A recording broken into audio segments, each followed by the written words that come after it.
코로나 바이러스로 인해서 모든 것이 위축되어 가고 있는 요즘, 지난 한 주간도 여러분들 잘 버티셨습니다. 잘 견디셨습니다. 승리하셨습니다. 우리 다 같이 옆에 분들과 같이 인사합시다. 당신은 예배의 승리자입니다. 당신은 예배의 성공자입니다. 네, 그렇습니다. 틀림없이 여러분들은 예배의 승리자며 성공자입니다. 하나님이 너무너무 기뻐하실 줄 믿습니다. 혹시 몸이 불편하시거나 그 다음에 면역력이 약해서 교회까지 나오지 못하시고 집에서 영상으로 예배 드리시는 여러분들에게도 같은 은혜와 사랑이 임하시기를 축원합니다. 사도행전은 하나님의 나라로 시작해서 하나님의 나라로 마감을 하고 있습니다. 이 하나님의 나라가 임하기 위해서 성령 강림이 필요했고요, 성령 강림을 위해서 기도가 필요했던 것입니다. 그래서 기도와 예배를 위해서 교회가 생기게 됨을 사도행전에서 말씀하고 있습니다. 얼마나 열심히 기도했는지 기도행전이라고도 하고요, 기도함으로 성령의 역사가 폭발적으로 일어나는 걸 보면서 성령행전이라고도 했고요, 성령 받고 은혜 충만해서 나가서 복음을 전하다가 보니까 120명이 3,000명으로 5,000명으로 남녀의 큰 무리로 이렇게 늘어나다가 보니까 전도행전이라고도 했습니다. 예수님께서 죽으셨다가 사흘 만에 다시 살아나셨습니다. 그리고 이 땅에 40일 동안 계시면서 하나님의 나라의 일을 말씀하셨습니다. 너희는 예루살렘을 떠나지 말고 내게 들은 아버지의 약속하신 것을 기다려라. 요한은 물론 너에게 세례를 베풀었지만 너희는 몇 날이 못되어 성령으로 세례를 받으리라. 할렐루야. 성령 세례를 다른 말로 무슨 세례? 불세례. 요한이 주는 성부와 성자와 성령의 이름으로 주는 물세례만 가지고는 필요 충분 조건이 다 채워질 수 없기 때문에 성령 세례, 불세례를 받아야 된다. 그런데 가만히 있어도 주는 것이 아니라 너희들이 기도할 때에, 너희들이 성령의 역사를 간구할 때에 그러한 성령의 역사, 성령 세례, 불세례가 임하리라 말씀하고 있습니다. 예수님의 제자들을 비롯해서 120명의 성도들은 예수님의 그 말씀을 붙잡았습니다. 여러분, 생명의 말씀은 붙잡아야 내 것이 되는 줄 믿습니다. 그리고 마가라고 하는 다락방에 모여서 120명이 열심히 최선을 다해서 뜨겁게 부르짖어 기도했습니다. 기도하기 시작한 지 열흘 만에 놀라운 역사가 나타났는데 이것이 곧 오순절 사건입니다. 6월절 이후 50일째 되는 날이 50일, 신약성경에는 부활절 후 50일째 되는 날이 성령 강림절에 성령이 임하기 시작했습니다. 내적으로 외적으로 충만케 되었습니다. 내적으로는 생명적인 사역입니다. 우리의 영혼을 변화, 훈련, 성장, 성숙시키셔서 그리스도의 장성한 분량이 충만한 데까지 이르게 하고 성령의 9가지 열매를 맺게 하시는 것이었습니다. 사랑과 희락과 화평, 오래 참음과 자비와 양선과 중성과 온유와 절제의 열매를 모였던 사람마다 충만히 받게 되었습니다. 얼마나 감격적인지요.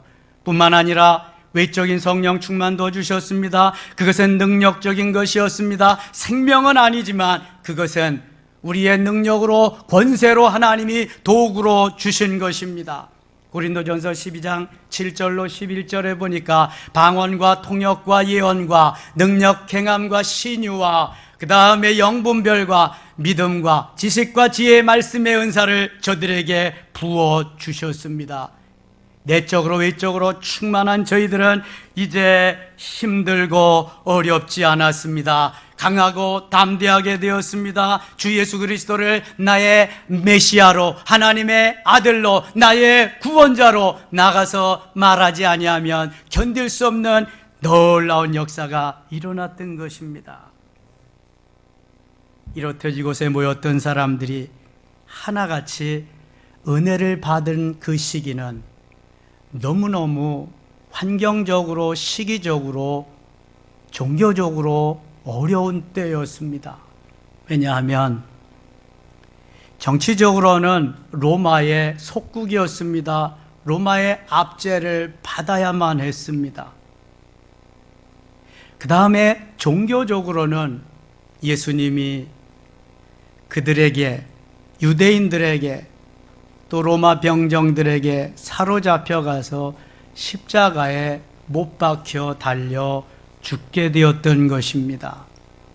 너무나 암울한, 너무도 두려운, 너무도 의기소침하고 어떻게 해야 할 줄 모르는 그러한 때였습니다. 그런데 예수님이 그 무덤에만 갇혀 있을 수가 없었습니다. 예수님이 부활하셨습니다. 그리고 성령으로 저들에게 함께 주셨습니다. 기도할 때 저들이 약속을 믿고 기도할 때 내적으로 외적으로 충만케 되었고 저들이 은혜를 받고 강하고 담대한 사람이 되었던 것입니다. 어려움이 이 하나의 사건으로 말미암아 강하고 담대하게 두려움이 변해서 놀라운 용사들이 되었습니다. 여러분, 예수님께서 사망 권세를 이기시고 부활하심으로 주님 앞에, 저 하나님 앞에 가서 우리에게 성령을 보내주심으로 그 성령이 우리에게 임할 때에 두려움이 물러가고 어려움이 물러가고 성령의 충만함으로 강하게 담대함으로 놀라운 변화된 하나님의 사람이 된 줄로 믿습니다. 그동안 두려움이, 그동안 어려움이 강하고 담대함으로 권세 있는 능력의 사람으로 바뀌어졌다고 하는 것은 얼마나 놀라운 일인지 모릅니다. 똑같은 힘들고 어려움이었지만 두려워 덜덜 떨면서 살아가느냐 아니면 강하고 담대함으로 살아가느냐, 이것은 얼마나 중요한지 모릅니다. 코로나 바이러스가 만연한다고 두려워 떨면서 그렇게 의기소침해하고 살아가느냐, 아니야, 하나님이 이 재앙을 물러가신다고 해서 예수 그리스도께서 나를 도와주시고 내 안에 나를 붙잡고 계시니까 조심할 것은 조심하되 두려워 떨지 말고 강하고 담대하라. 일어나 빛을 발하라. 할렐루야. 환경이, 시대가, 여건이 바뀐 건 아무것도 없습니다. 그러나 바뀐 것이 있으니 내 내면의 사람입니다. 영혼입니다.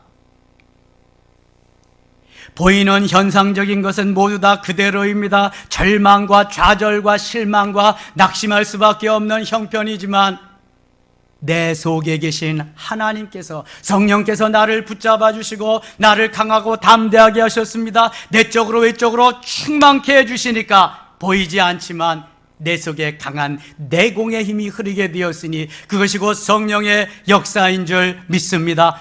머리에 지식적인 신앙이 가슴으로 옮겨오게 되었습니다. 내 가슴이 강하고 담대하게 되었습니다. 두려워 떨며 어려워하는 그 상태에서 일어나서 강하고 담대한 예수 그리스도의 증인이 될 수 있었습니다. 여러분, 이것입니다. 현상적인 것은 보이지 않아도, 또 바뀌어진 것이 없어도 보이지 아니하는 내면이 바뀌었다, 변화되었다. 이것은 본질적인 변화입니다. 말씀을 들으면서도 우리가 변화되지 못한다, 성령 충만을 받아서 변화되지 못한다, 이것은 문제가 있는 것입니다. 내가 엎드리지 않았기 때문이요, 성령 충만을 기다리지 않았기 때문이요, 아직도 머리로 지식적인 신앙생활을 하기 때문입니다. 그런 사람들은 반드시 야다의 하나님을 만나야 됩니다. 오순절 사건을 경험해야 될 줄 믿습니다. 주일날 주님 앞에 나오기가 얼떨떨합니까? 두렵습니까? 왜 그렇습니까?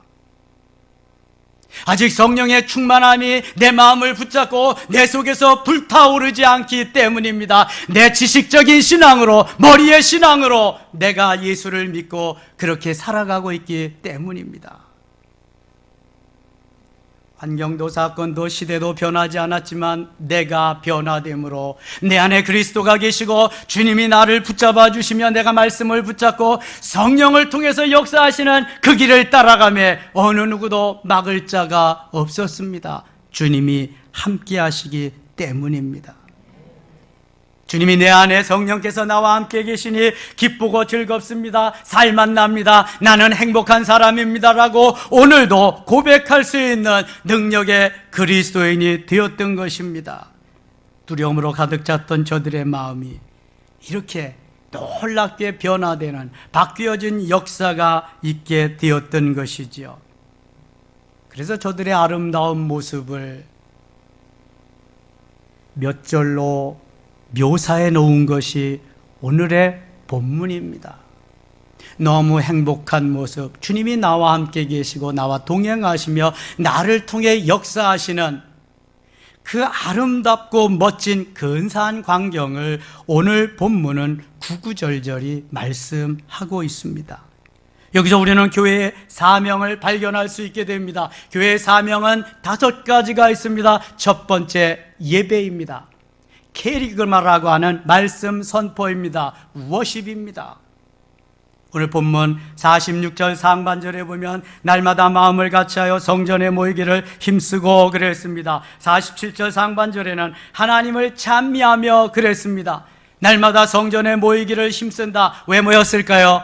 예배하기 위해서, 기도하고 찬양하기 위해서 성전에 모여서 찬양하고 기도하며 하나님의 영광을 드러내는 멋있는 삶이 저들의 일과가 되었습니다. 언제 일하고 언제 먹고 살았는지 몰라요. 하나님이 저들과 함께 하시는 그 약속 부여잡고 저들과 함께 하시는 하나님과 함께 저들은 동업했습니다. 함께하는 일을 했습니다. 가장 우선적으로 한 일이 뭐예요? 예배입니다. 예배. 내가 오늘 굶어 죽어도 예배는 드려야 되겠다. 내가 오늘 병상에 누워도 예배는 드려야 되겠다. 나의 환경이 막히고 또 막혀도 나는 오늘도 예배는 드려야 되겠다. 예배의 삶이 저들의 첫 번째 관심사였습니다. 성령으로 충만케 되니까 가슴이 뜨거워졌습니다. 두려움이 변하여 강하고 담대하게 돼. 이제는 더 이상 문을 꼭꼭 걸어 잠그고 있을 필요가 없어졌습니다. 잠겼던 문을 걷어차고 박차고 나가서 예수가 그리스도시여 하나님의 아들이십니다. 바로 우리의 구원자이십니다라고 외치게 됩니다. 사랑하는 여러분, 이와 같이 초대교회 성도들은 예배의 승리자였습니다. 예배의 성공자였습니다. 그러므로 하나님 앞에 칭찬 듣는 삶을 살았던 것입니다. 원수들의 조롱과 핍박 가운데에서도 생명을 걸고 저들은 예배를 드렸습니다. 혹시 로마에 가보셨나요?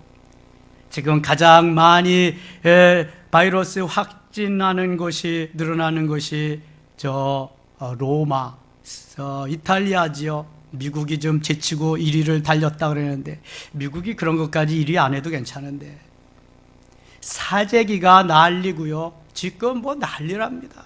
온 세계가. 우리나라만 평안해요. 좋은 나라입니다. 대한민국. 하나님께서 얼마나 저들을 사랑하시는지요. 네로왕의 박해가 너무너무 심해지니까 더 이상 이제 지상에서는 예배 생활을 할 수가 없었습니다. 그래서 무덤인 지하, 무덤을 파고 들어가서 거기에서 살면서 예배 생활을 합니다. 이게 초대교회 로마에 살던 그리스도인의 삶입니다. 카타콤이라고 하는 것은 지하 무덤입니다. 저는 거기에 2003년도에 가보았습니다. 그곳에다가 예배당을 만들어 놓고요. 예배를 드리는 그 옛날 흔적이 그대로 다 있습니다. 이렇게 생명을 걸고 저들은 무덤 속에 가서도 예배를 드렸습니다. 죽을 지경입니까? 죽을 환경인가요? 그렇지 않잖아요. 하나님이 기뻐하시는 오늘 죽어도 하나님 앞에 갑니다. 내일 죽어도 하나님 앞에 가고요. 하나님이 구원받은 하나님의 백성들은 하나님이 기뻐하는 삶을 하루하루 살아가야 할 줄 믿습니다. 두 번째, 교제입니다. 코이노니아임, 펠로우십입니다. 초대교회 특징 중에 하나가 성령으로 충만해서 하나 된 성도들이 날마다 마음을 같이 성전에 모이고 집에서도 모여서 떡을 떼며 교제하는 일이었습니다. 우리 함께 오늘 본문 46절을 같이 읽겠습니다. 날마다 마음을 같이하여 성전에 모이기를 힘쓰고 집에서 떡을 떼며 기쁨과 순전한 마음으로 음식을 먹고. 아멘. 저들이 예배를 통해서 은혜를 경험하면서 이제 하나님과의 교제, 이웃과의 교제를 계속 이어나가기를 원합니다. 십자가를 한번 보시죠. 여기는 예수 그리스도의 고난과 순환의 상징이지만 사랑의 상징이기도 합니다. 십자가에 모든 것이 다 들어 있습니다. 수직적인 것은 하나님과 나와의 관계입니다. 수평적인 것은 이웃과의 관계입니다. 어떤 분은 그래요. 나는 주님만 바라보고 하나님만 바라보고 산다고요. 아주 좋은 신앙입니다. 굉장히 본받을 만한 신앙입니다. 그런데 이웃과의 관계는 엉망이다. 그거는 하나님과의 관계가 파괴된 것입니다. 말로만 주님만 바라보고 주님만 의지하는 신앙이지 그것은 제대로 된 신앙이 아닙니다. 수직적인 것만 가지고는 십자가가 되지 않습니다. 수평적인 것이 되어야 됩니다. 수직적인 것이 하나님과의 관계라면 수평적인 것은 사람과 사람과의 교우와의 관계입니다. 여러분, 무엇이 교우와의 관계를 끊어놓고 무엇이 장벽이 되고 있습니까? 나의 아집과 고집과 나의 그 편협된 생각 때문입니다. 다시 한번 말해서 그리스도의 사랑으로 내가 변화되지 않았기 때문에, 내 자아가 너무 강하기 때문에 그렇습니다. 10계명도 1계명부터 4계명은 하나님과 나와의 관계입니다. 5계명부터 10계명은 사람과 사람과의 관계입니다. 하나님은 반드시 나를 먼저 사랑하고 그 이웃에 내 자신과 같이 이웃을 사랑하라고 말씀하고 있는 것입니다. 지금 세계가 왜 떨고 있습니까? 세계가 왜 대한민국을 주목하고 있습니까? 다른 나라들은 나 각계 전투, 사재기하고 나만 살자고 하는데 대한민국은 거기에 떠나서 서로 도와주면서 후원하면서 격려하면서 가고 있습니다. 내 사업장의 문을 닫고 거기 가서 봉사하며 내 재산을 들여서 그들에게 가서 격려하며 이렇게 하고 있으니까 세계가 다 놀라고 있습니다. 얼마나 자부심 갖게 되는지 몰라요. 사랑하는 성도 여러분, 우리가 예배로 모이지 못하면 교제도 할 수가 없습니다. 그렇잖아요. 예배로 모여서 흩어지면서 이제 교제를 해야 되잖아요. 그래서 식사도 하고 만나홀도 있고 귀향기 카페도 있는 것이 교제를 위해서입니다. 교제를 위해서. 어느 분들이 목사님 이렇게 다들 난리인데 점심 식사 안 하면 안 되나요? 해야 됩니다. 해야 됩니다. 점심 식사 해야 교제가 되죠. 점심 식사 안 하면 교제가 안 되거든요. 이거. 그래야 또 오후까지 연결이 되거든요. 교제가 없으면 교회 사명을 다하지 못하는 것입니다. 예배를 통해서 하나님과의 교제가 멋있게 이루어진다고 한다면 하나님과의 관계에서 이루어진 은혜 받은 삶을 통해서 성도와 성도와의 관계, 이웃과 이웃과의 관계를 멋지게 만들어 나가는 것입니다. 이것이 펠로우십, 이것이 코이노니아입니다. 예배를 드리고 문을 그냥 총총걸음으로 나가는 분들은 언제 교제하겠습니까? 교제가 안 됩니다. 또 이런 분들을 위해서 구역예배를 만들었어요. 구역예배는 교제를 위한 것입니다. 근데 구역예배 참여하는 사람들이 어떤 사람들이에요? 예배 잘 참석하는 사람이에요. 예배 잘 안 나오는 사람, 끝나고 가는 사람은 구역예배도 안 나옵니다. 참 묘하지요? 이게 바로 성령의 역사, 성령의 충만함을 얼마만큼 경험하고 얼마만큼 내가 그 주님의 역사 속에 들어갔느냐에 따라서 달라지는 것이죠. 종합해 보면 성령으로 충만치 아니하면 예배도 교제도 쉽지 않다, 그 말입니다. 세 번째, 봉사입니다. 디아코니아라고 합니다. 우리 다 함께 오늘 본문 44절 45절을 같이 읽겠습니다. 믿는 사람이 다 함께 있어 모든 물건을 서로 통용하고 또 재산과 소유를 팔아 각 사람이 필요를 따라 나눠주며. 아멘. 은혜 받으니까 이제는요, 예수 생명, 예수 능력, 예수님이 제일이지 내가 가지고 있는 소유, 내가 가지고 있는 거 더 이상 이게 내게 아닙니다. 아버지의 것이기 때문에 아버지께서 필요로 요하는 대로 쓰시옵소서 하는 이 삶이 되었습니다. 너무너무 멋있잖아요. 여러분, 공산주의가 바로 이 이론을 따다가 성경에서 따다 공산주의 만든 겁니다. 보편적인 잘 사는 사람들의 삶. 이론은 너무 좋지만 몇몇 우두머리만 잘 사는 나라지, 그건 실패한 것입니다. 오늘도 우리가 하나님께 예배를 드릴 때 마음과 뜻과 정성을 모두어서 찬송과 기도와 예물을 드립니다. 하나님이 기뻐 받으시지요. 그리고 받으시면서 하나님이 흡족해 하시면서 우리에게 내려주시는 것이 있습니다. 뭘 내려주실까요? 은혜를 내려주십니다. 카리스라고 하는 은혜. 예배를 드리면서 은혜를 받지 못하면, 그러니까 그날 예배는 잘못 드린 겁니다. 내가 정성이 없이 찬송과 기도와 예물과 모든 것을 정성이 있이 드리고 집중하면 반드시 살아계신 하나님이시기 때문에 응답하십니다. 뭘로 응답하시죠? 은혜로 응답하십니다. 은혜로. 내가 깨닫고 너무 좋다, 예수님 오늘 은혜 받았습니다, 예수 생명, 예수 능력, 오늘도 나가서 승리할 것입니다, 탁 나가는 이 삶이 있어야 됩니다. 이 삶이. 예배 중에 성령의 임재함을 경험하고 성령의 역사 속에서 내가 너무 좋다, 오늘 죽어도 나는 상관없다, 너무 좋다, 주님 감사합니다, 예수님 땡큐 하면서 이런 마음이 있을 때, 그때부터 이제 뭐 하는 거예요? 그때부터 봉사하는 겁니다.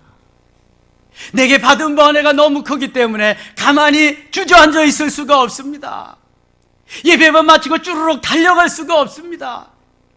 주님이 주신 은혜가 너무 크기 때문에.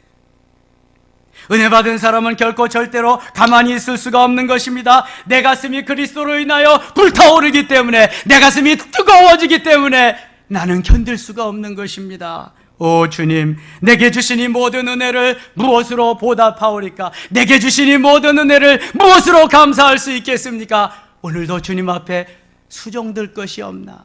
주님, 무엇으로 주님을 기쁘시게 해드리면 좋겠습니까? 찾아 나서는 겁니다. 이 사람이 바로 은혜 받은 사람입니다. 여러분 용서하고 들으십시오. 저는 중학생 때부터 교회에서 봉사를 했습니다. 뭘 알고 한 것도 아니죠. 그저 좋아서 했습니다. 좋고 기쁘고 감사하고 행복했습니다.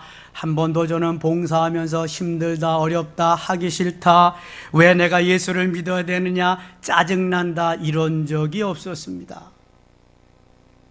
그렇다고 저희 가정의 환경이 좋았던 것이 아닙니다.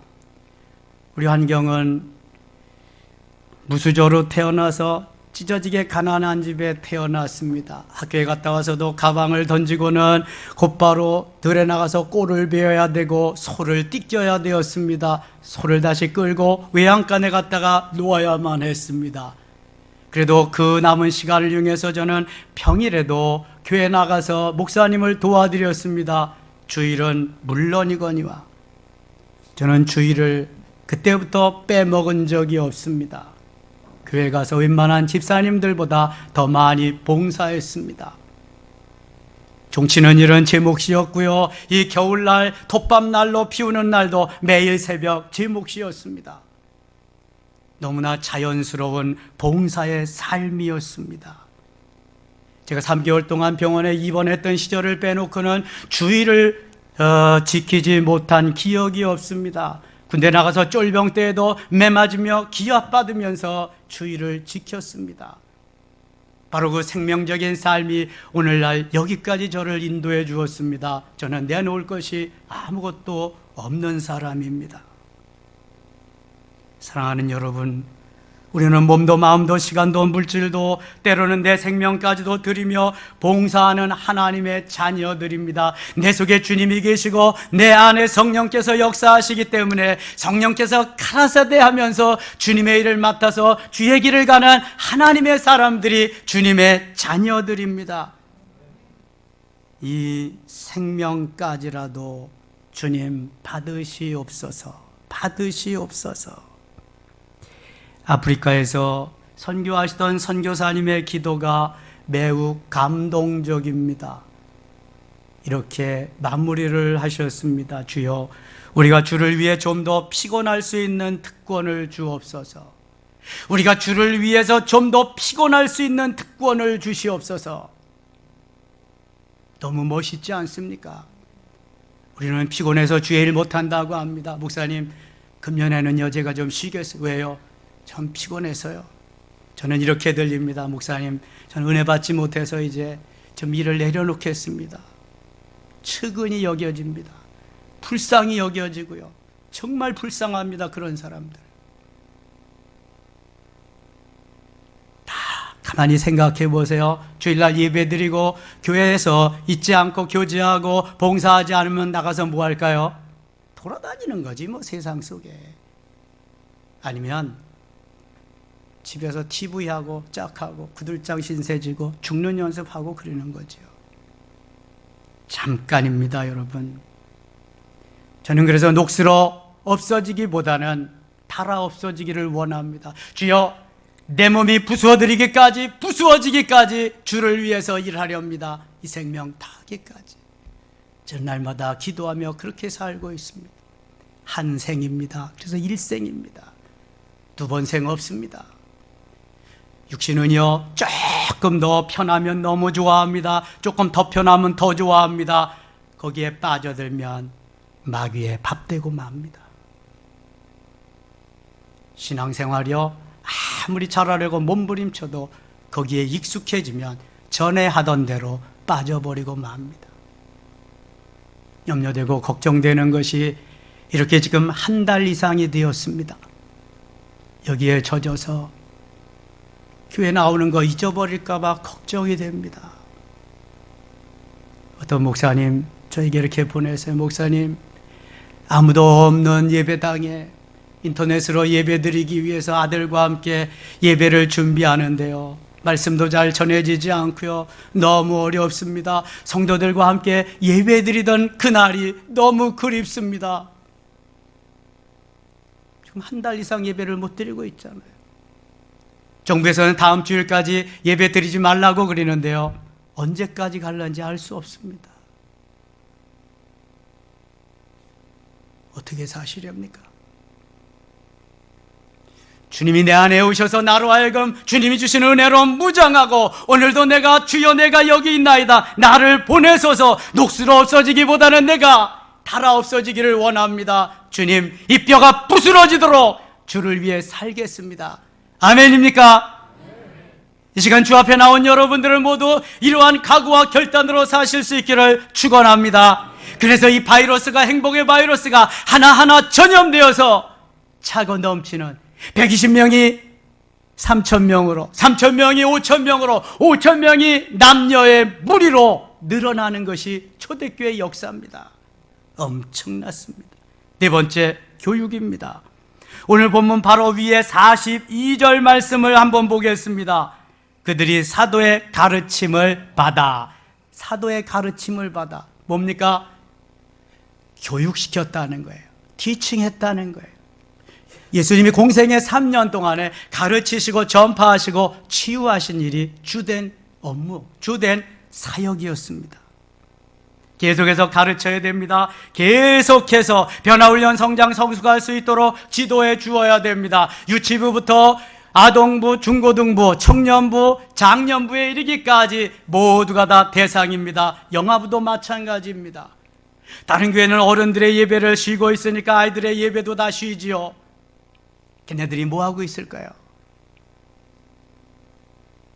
일주일에 한 번 드리는 예배도 제대로 못한다면 여러분 뭐하고 있을까요? 저는 매일의 삶이 교회를 왔다 갔다 하는 삶이 되어서요, 교회를 하루만 안 가도 궁금해집니다. 근데 교회를 자주 빠지는 사람들은 한 주 빠져도 별로 궁금하지 않아. 2주 빠져도 별로고 3주 빠져도. 이게 육신이 원하는 삶이거든요. 주님께서 가르쳐 주신 대로 우리가 따라가 살면은요, 너무 재미있는데. 그래서 이 교육은 성령 충만해서 가슴만 뜨거워지면은요, 이게 내 열심이 특심이 될 수가 있거든요. 그래서 머리도 일깨워줘야 돼. 머리도 가나다라 가가가가 ABC들을 좀 넣어줘야 돼. 그래 뭘 좀 알아야지 할 수 있잖아요, 이게.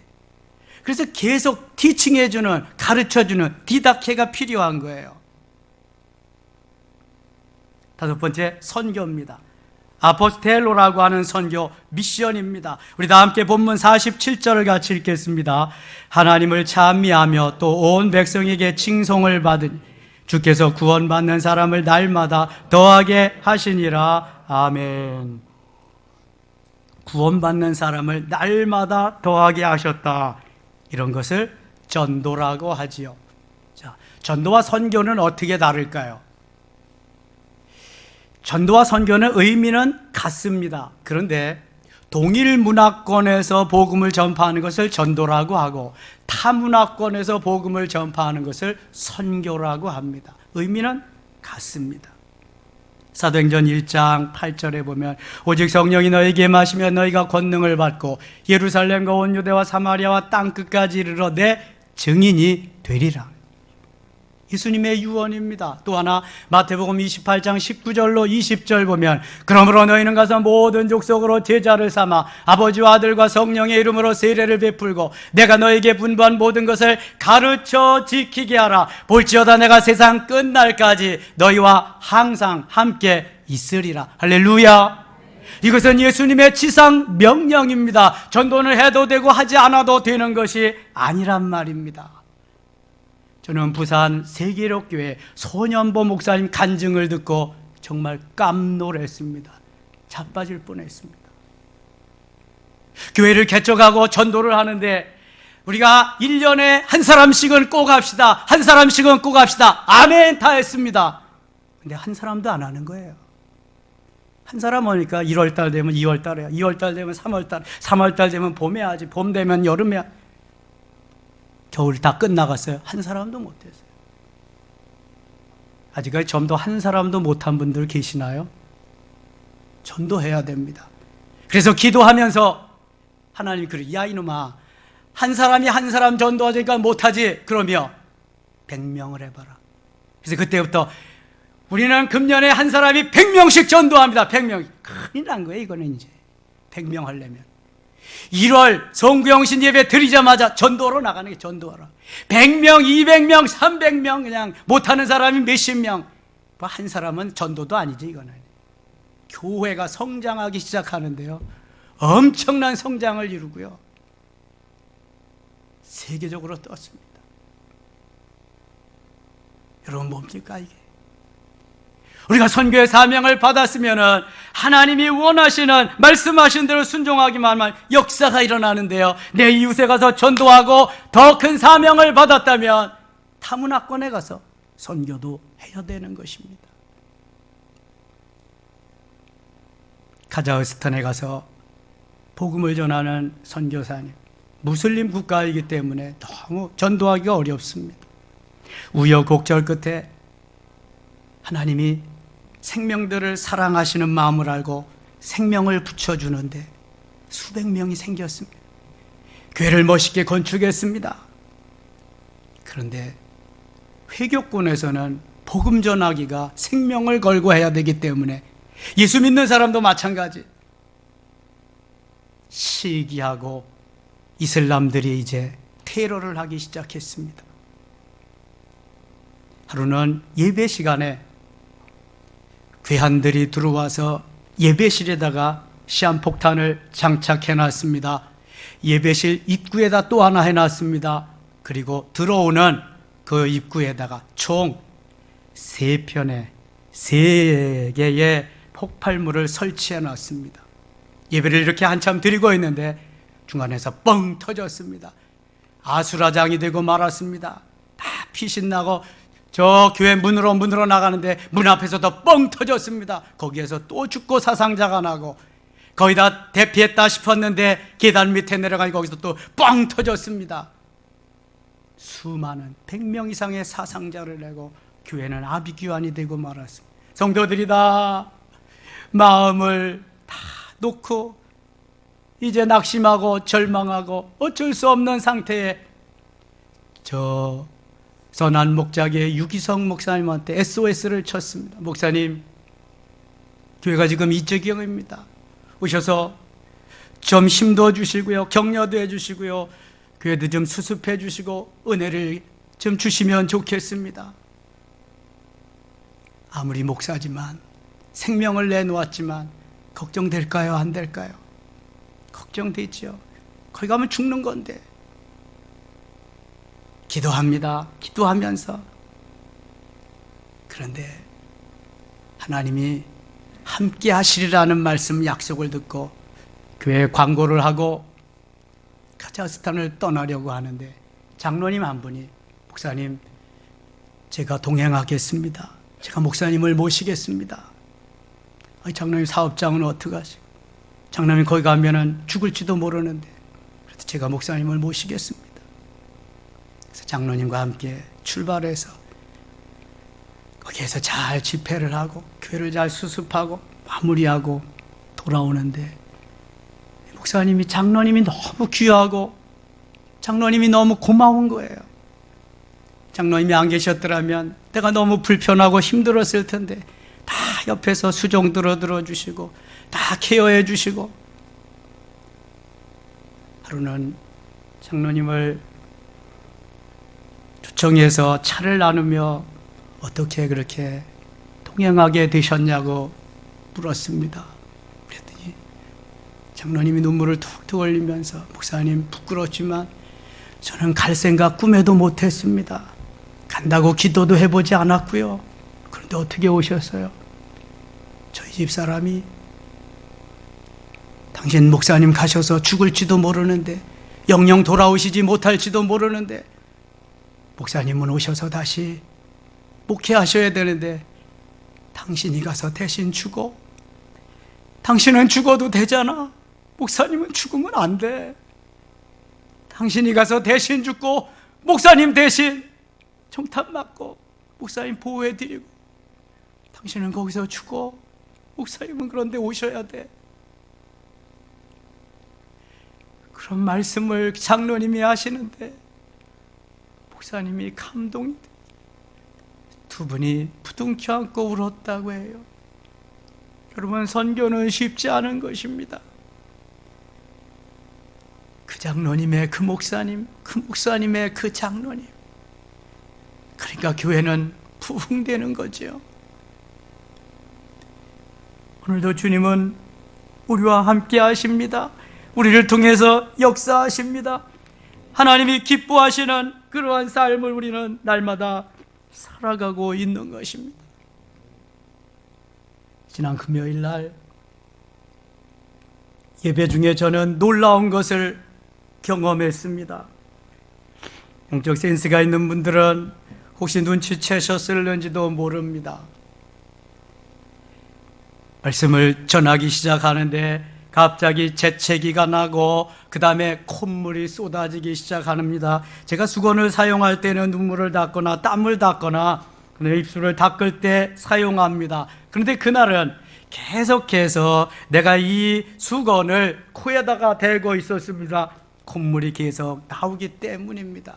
재채기가 나오는데 재채기를 마음대로 할 수가 없습니다. 코를 좀 들어 마셔야 되는데 그럼 시원해질 텐데 그것도 할 수가 없습니다. 야, 목사님 감기 드셨나 보다. 야, 목사님 감염된 거 아니야 혹시? 이런 말을 들을까 봐 얼마나 조심이 되는지요. 그런데 성령은 또 강력하게 역사하십니다. 여러분 잘 들으세요. 성령께서 강력하게 역사하실 때에 마귀도 얼마나 강하게 그 속에 들어가지 못하게 하느라고 방해를 놓고 어려움을 주는지 몰라요.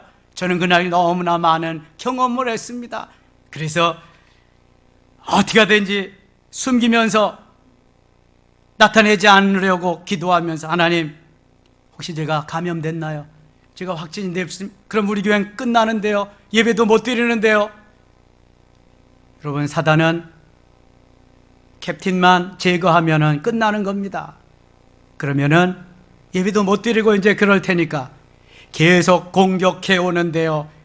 말씀을 은혜 가운데 마쳤습니다. 지난 금요일 날 영성 기도의 말씀 한번 들어가서 들어보세요. 그리고 기도 시간이 되었는데 하나님이 성령을 엄청나게 막 부어주시고 역사하셨습니다. 다 끝났는데요, 재채기요, 콧물이요, 온데간데 없습니다. 할렐루야. 우리가 성령 충만해서 주의 일을 감당하려고 해도 사단은 가만 놔두지 않는다는 겁니다. 여러분, 이러한 은혜 속에 우리가 들어가고 내가 체험하고 경험하면은요, 기도 안 할 수가 없는 거예요. 은혜를 사모하지 않을 수가 없는 거예요. 성령 충만의 역사는요, 계속해서 일어나기 때문입니다. 교회의 사명은 기도함으로 성령 충만해서 교회를 교회되게 하고요, 하나님의 자녀들을 하나님 자녀되게 하는데 목적이 있는 것입니다. 예배가 제대로 되지 아니하면은요, 교제도, 봉사도, 그 다음에 교육도, 선교도 제대로 안 됩니다. 그래서 예배가 우선이고 예배가 먼저입니다. 생명을 걸고 예배를 드려야 할 이유가 바로 여기에 있는 줄 믿습니다. 우리 모두 예배의 제단을 수축합시다. 지금 영상으로 예배드리는 분들도 예배의 제단을 수축합시다. 저 열왕기상 18장에 엘리야가 바알 선지 450명과 대결할 때 하루 종일 저들이 다 무너뜨린 제단을, 엘리야는 다시 제단을 수축하고 거기에서 단 한마디의 기도로 하늘에서 불이 내려와서 제물을 태웠습니다. 예배의 제단, 번제단, 화목제의 제단이 회복되지 아니하는 한 응답은 없습니다. 여러분, 무너진 제단을 회복하시기 바랍니다. 주일 예배의 제단, 찬양 예배의 제단, 수요 예배의 제단, 금요 예배의 제단, 매일 새벽 기도의 제단. 주님이 말씀하십니다. 이대로 끝날 거냐? 뭐려? 사순절. 아닙니다. 할 겁니다. 이번 주부터요, 사순절 새벽 기도에 기도 특공대에 모여서 더 뜨겁게 지난 5주 동안 못한 거 할 것입니다. 할 것입니다. 그래서 다 서명하고 이름 쓰도록 필경대 위에 특별 새벽 기도회는 아니지만 기도 특공대 명단을 지금 작성하려고 합니다. 다 하세요. 하셔서 지난 5주 동안 못한 거 2주 동안 뜨겁게 해서 코로나가 속히 종식돼야 됩니다. 신천지가 괴멸되고요, 예배가 회복되고 대한민국 교회가 살아야 이 나라가 삽니다. 이 나라가 살 수 있는 유일한 비결은 예배가 회복되는 겁니다. 지금 해외에 세계 각국의 100나라에서 우리나라의 코로나 대처법을 너무 좋게 여겨서 진단 키트를 수입하려고 줄 서 있답니다. 의료진들을 파견하게 해달라 그러고요. 얼마나 자부심 생기는지 몰라요.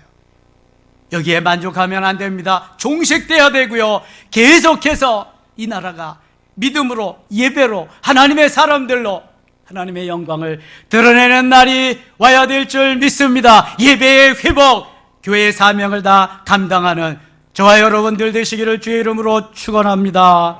또한 아버지 하나님 고맙습니다. 예배가 회복되고 예배가 하나님 기뻐하시는 귀한 주일마다의 예배가 하나님 되어지게 하여 주시옵소서. 초대교회의 교회의 사명은 지금도 계속됩니다. 이루게 하시옵소서. 멋지게 이루어서 하나님의 영광을 드러내게 하여 주시옵소서. 예수님의 이름으로 기도드리옵나이다. 아멘.